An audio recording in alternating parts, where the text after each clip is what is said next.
welcome to another CodeIgniter tutorial video. Today we'll carry on with our downloadable products.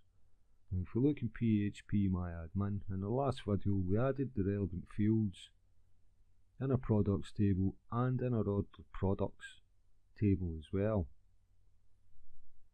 So we have the fields in our database that we need to carry on, so we'll just crack on then.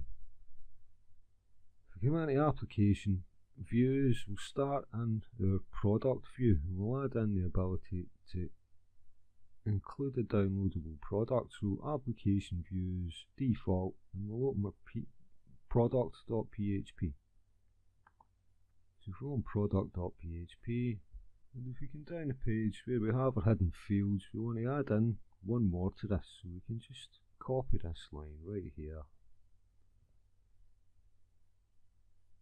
And here we will have our item download.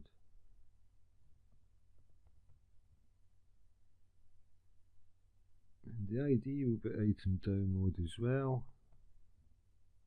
And the value will be our download field that we've added to our product database, or our product table in our database. So if we have this one line here in our product.php, we can save this and then we can add to our add to cart function. So if we upload this back into the application again, so now we want to go into controllers and we want to open our shop.php.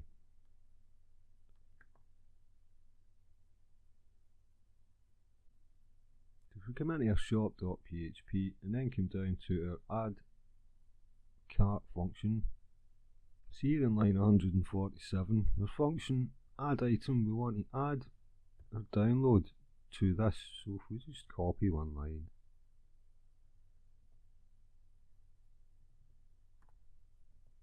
and if we add our download here, the name will be download, because that's what we will save in our database right here, you see. So download needs to match download,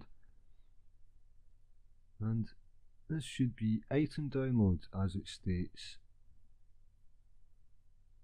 in our product.php. So if we look here, the name and the ID is item download,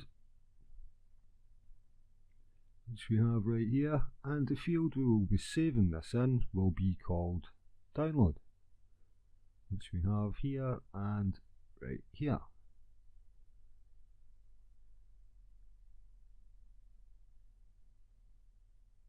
So if we save this, we now have the ability to add a downloadable product and to include it in our shopping cart and to save the relevant information in our database. So the next job we've got is to prevent people from adding a downloadable item to the cart more than once, and we need to check to see whether or not we have only downloadable products in the cart, or if we have products that require a delivery address as well.